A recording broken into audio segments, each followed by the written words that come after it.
Hello again, everyone, and welcome back to Reddit Aliens. I'm your host, John, and today, straightforward 10 unexplainable and creepy stories from Reddit. Please remember to like, share, and subscribe. My 15-year-old sister went missing. After 5 weeks of searching, the police told my family to start considering the possibility she may be dead. My parents were distraught, and I was doing my best to look after them.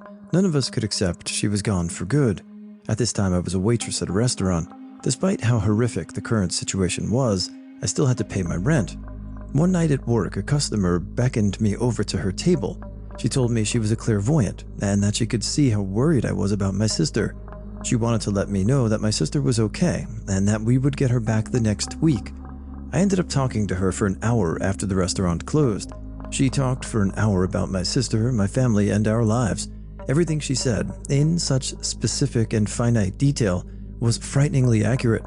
She told me that when my sister was returned to us, she would be wearing all white. But the one thing she said which was completely wrong was that my sister had black hair. My sister was blonde like me. The following week, we get a call from the police. My sister had been found, and they're transporting her back. The first thing I see as she walks through the gates at the airport is she wearing white trousers and a white t-shirt, and that her long blonde hair is now the blackest shade of black. A friend posted on social media that her daughter had a school project due the next morning and their printer had broken partway through. She asked if anyone could help. I happened to have a cheap printer in a closet, so I headed over and dropped it off with them. About a week later, she gave it back to me while we were at lunch, and I stuck it in my trunk and forgot about it. It rode around for a month before I took it out. So, it's on my entryway table. The power cord is in a Ziploc bag beside it, and I'm putting away groceries when I hear a sound. I come out and watch it finish printing off a page which drops to the ground next to two other pieces of freshly printed papers. It hasn't had electricity in over a month, is connected to nothing, and moreover didn't have paper in it. I have zero clue how it printed. The pages were associated with the kid's project, like it's saved in the system somehow. To this day, I'm baffled. Before we moved out of the apartment we lived in since I was a child, I was sitting in my empty bedroom and thinking about memories there. Everyone was outside putting stuff into the moving van, so I knew I was totally alone in the house. In this bedroom, I had two windows. I kept a fan plugged into one during the summer, which it was around this time, and the knobs were facing out and not on top like a normal box fan. Sometimes, if it got too windy, the fan would start up and click on itself. I reckon this was because it was so old that once the blades were going, the whole thing was like, F it, let's turn on. I think it being plugged in helped too, because it would already be hooked up to power. So I'm listening there, 15 years old, and mixed emotions about leaving when my fan starts going. I honestly don't even realize it at first as I'm on my phone, but then I feel it get colder, and I look up to see it on. It didn't freak me out at all, because I knew that it would turn on without the wind. I could also tell it was on because it would make a slightly different sound once it was up and going. I don't know how to explain the sound, just slightly more mechanic than the breeze sound. I shrug it off and go back to my phone. A few minutes pass and I start getting cold. I get up to turn the fan off, but when I get over to it, I freeze. It wasn't even plugged in. It had a detachable plug, and I think my mom may have grabbed it when she was unplugging things. I kind of just stand there for a moment confused, and that's when I look up outside. Normally, when my fan would turn on with the wind, I could see the pine trees outside moving pretty hard. A light breeze would make it turn, but to make it turn on would have to be super windy, almost like a storm was coming. The trees were not moving at all. There's no way that fan should have been moving, as it had no power when there wasn't any wind to keep it going and it wasn't hooked up to power. At that point, I kind of booked it out of my room, but I always wonder if it was the thing that had been tormenting me my whole childhood saying, later. Got tons of more horrifying stories from that place, but that one always comes to mind. When I was in high school, I was going through a very rough time. We had moved from a house that seemed to have paranormal stuff going on, and our new house was perfect. This happened about 5 or 6 years after we moved. My bedroom in the new house was in the basement, and it always felt off, but I just contributed it to the fact that it was a basement and my past experiences were just making me more anxious and jumpy. But one day, I was out with a friend after school, and only my mom and youngest sister were home. Everyone else was either at work, out with friends, or doing after-school stuff. When I got home, my mom and sister told me to go look at the bedroom. They looked scared and confused. I went down and saw my dresser had been knocked over and my clothes were pulled out and thrown around the room. My sheets were pulled off the bed, posters were torn and barely hanging onto the walls, the lampshade was torn and sideways. Things that were on one side of the room were now on the opposite side. The place was destroyed. My mom said they were in the living room when they heard banging and crashes. She ran down to see what happened, only to find it the way I did. I always wondered if somehow the chaos in my life manifested itself in some way to create that, like a poltergeist or something. I don't want to know though, so I slept on the couch after that. Well, if it wasn't a poltergeist or some type of supernatural entity, maybe somebody was in your room hiding. I don't know. What do you guys think? When I was a child, probably 6 or so, I was using the bathroom. There were 2 doors on opposite sides of the room. As I was doing my business, the door leading to the kitchen slowly swung open. Standing there was a man in jeans and a white t-shirt. That was scary enough because no one but my mother and I were home. But the man's face was just a swirl like a gray cloud. I screamed and ran out of the door. My mom believed me, and we ran out of the house and called the police. They couldn't find the no-faced man, but my mom and I both wondered if it was a ghost who was in the process of fully manifesting itself. The extra creepy part is about a month later my uncle came to visit and was staying in the guest bedroom. We never mentioned what I saw to anyone. My uncle came out of the spare room one morning and said he saw an old man in jeans and a white t-shirt sitting in the rocking chair, just rocking and looking out the bedroom window. This happened to me about 5 years ago, and I still have no explanation for it. In Davis, California, one of the biggest corn mazes in the world is built every fall. I don't know the exact size, but it's very large, I'm guessing about 10 acres. It takes a couple of hours to finish it, even if you are using a map. They have a pretty cool policy that the gate closes at 8 p.m., but if you've started the maze, you can remain in it until you finish. My ex, my friend, and myself knew this, so we grabbed headlights and started the maze around 7:50. For the first half hour, we saw a few other people with flashlights like us wandering around. However, when we came to the first bridge, the platforms connected by stairwells that allow the maze to jump over itself, we found 2 early 20-something girls. One was laying on her back unresponsive, while the other was holding her head. When we asked what was wrong, the girl kneeling nonchalantly said her friend had had a seizure. It must have been common for her, and she was trying to call her dad to get some help, so he offered to stay with her and try to call for help. Unfortunately, most of the employees at the maze had gone home or weren't picking up, so we had to call the Davis police. About an hour later, they finally got a 4-wheeler into the girls and got them out. At this point, it's almost 11 p.m., and we're only about a quarter of the way through it, so we start back into the maze. By now, we don't see any lights or hear any people moving around in the corn with us, and at this point, we've decided to use the map to speed things along. This is where the creepiest, most unexplainable thing I ever witnessed happened. We're now at the farthest point from the parking lot, as the maze does a good job of bringing you throughout the entire 10 acres, and out of absolutely nowhere, a kid in blue jeans and a white t-shirt runs through us. No flashlight, no one near us, nothing. All 3 of us asked each other what the hell was that. Being really creeped out, we ended up finishing the maze. Only our car was left in the parking lot. We never saw or heard another person.